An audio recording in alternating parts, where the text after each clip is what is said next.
Hello అండి అందరికీ welcome back to కొత్త రుచులు. ఈరోజు మన వీడియోలో పెసరపప్పు హల్వా ఎలా తయారు చేసుకోవాలో చూపిస్తాను. పెసరపప్పుతో తయారు చేసుకుంటాం కాబట్టి చాలా చాలా రుచిగా ఉంటుంది. అది కూడా బెల్లం కాంబినేషన్లో ఈ హల్వా ఉంటుంది కాబట్టి చాలా హెల్దీ అండి. ఇంటికి ఎప్పుడైనా సడన్గా చుట్టాలు వచ్చారనుకోండి, అప్పటికప్పుడు ఈ స్వీట్ని అయితే తయారు చేసేసుకోవచ్చు.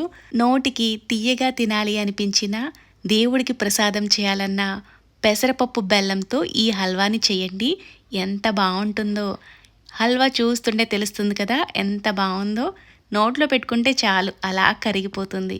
ఇప్పుడు ఈ హల్వా ఎలా తయారు చేసుకోవాలో ఆ ప్రాసెస్ ఏంటో చూద్దాం రండి. ముందుగా కుక్కర్ని తీసుకుని ఇందులోకి ఒక గ్లాసు నిండుగా, అంటే నేను ఇక్కడ చిన్న గ్లాస్ తీసుకున్నాను, మీరు గ్లాస్ ప్లేస్లో కప్ కూడా తీసుకోవచ్చు. ఏదైనా ఒకే మెజరింగ్ కప్తో అయితే కొలుచుకొని తీసుకోండి. మొత్తం అన్నీ ఒకే గ్లాస్తో మీకు కొలిచి చూపిస్తాను. స్టవ్ని సన్నటి సెగ మీద పెట్టుకుని పెసరపప్పును మాడకుండా మంచి గోల్డెన్ కలర్ వచ్చే వరకు వేయించుకోవాలి. ఇలా వేయించుకోవడం వల్ల హల్వా కమ్మగా చాలా రుచిగా ఉంటుంది. మీరు మంటని సన్నటి సెగ మీద పెట్టుకుని మాత్రమే వేయించుకుంటే లోపల నుంచి కూడా బాగా వేగుతాయి. పెసరపప్పు ఇలా మంచి గోల్డెన్ కలర్ వచ్చే వరకు వేయించుకుని 1-2 సార్లు నీట్గా క్లీన్ చేసుకోవాలి.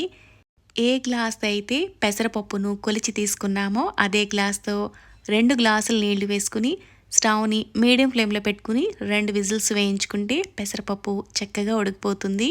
పెసరపప్పు ఉడికి ప్రెజర్ పోయే వరకు కొంచెం టైం పడుతుంది కదా. ఈలోగా వేరొక గిన్నెలోకి పెసరపప్పును కొలిచి తీసుకున్న గ్లాస్తో 2 గ్లాసుల బెల్లాన్ని తీసుకోవాలి.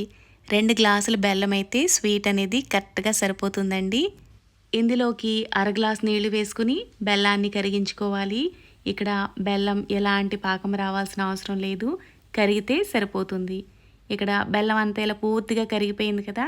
స్టవ్ ఆఫ్ చేసేసుకొని ఇలా కరిగించుకున్న బెల్లం పాకాన్ని కాసేపు పక్కకు పెట్టుకోవాలి. ఈలోగా పెసరపప్పు కూడా ఇలా చక్కగా ఉడికిపోయింది. గరిటతో ఇలా కాస్త మెదుపుకోవాలి. మరి మెత్తని పేస్ట్లా కూడా చేసుకోకండి. పెసరపప్పు మనకి ఇలా కొంచెం పప్పులాగా తెలిస్తేనే బాగుంటుంది.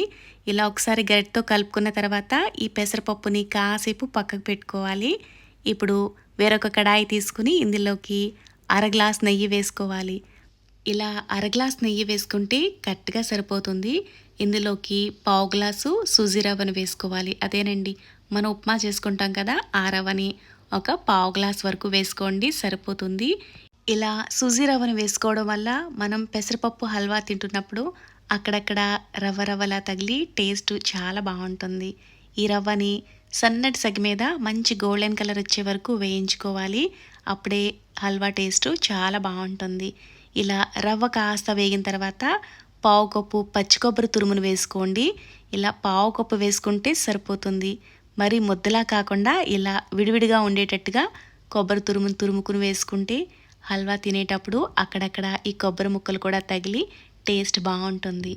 ఇలా మంచి గోల్డెన్ కలర్ వచ్చే వరకు వేయించుకోవాలి. ఇక్కడ చూసారు కదా ఇలా చక్కగా వేగిపోయాయి రెండుని.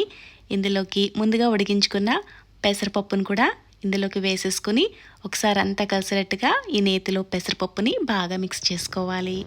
ఈలోగా ఒక చిన్న రిక్వెస్ట్ అండి, మన ఛానల్లో సింపుల్గా చేసుకుని చాలా రకాల స్వీట్ రెసిపీస్ని అయితే పోస్ట్ చేశాను. ఇంట్రెస్ట్ ఉన్నవాళ్ళు మిగిలిన వీడియోలను కూడా చూసి నచ్చితే ఛానల్ని సబ్స్క్రైబ్ చేసుకుని సపోర్ట్ చేయగలరు. ఇలా పెసరపప్పుని నేతిలో 1-2 నిమిషాల పాటు వేయించుకున్న తర్వాత ముందుగా రెడీ చేసి పెట్టుకున్న బెల్లం సిరప్ని స్ట్రైనర్లోకి వేసుకుని వడపోసుకుని వేసుకోవాలి. ఇలా వడపోసుకోవడం వల్ల ఏదైనా డస్ట్ లాంటిది ఉన్నా సెపరేట్ అయిపోతుంది.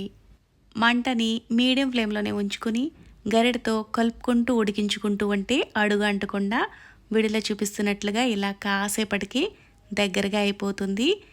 వీడియోలో చూపిస్తున్నట్లుగా ఇలా హల్వా దగ్గరగా అవడానికి 5-6 నిమిషాల వరకు టైం పట్టింది. మరి ఎక్కువసేపు ఉడికించుకున్నారనుకోండి, చల్లారిన తర్వాత గట్టిగా అయిపోతుంది. ఈ కన్సిస్టెన్సీలో ఉంటే సరిపోతుంది. ఇందులో కొద్దిగా యాలకుల పొడి వేసుకుంటే ఫ్లేవర్ బాగుంటుంది. నేతిలో వేయించుకున్న డ్రై ఫ్రూట్స్ను వేసుకుని అంతా కలిసేటట్టుగా బాగా మిక్స్ చేసుకుని స్టవ్ ఆఫ్ చేసేసుకోవడమే.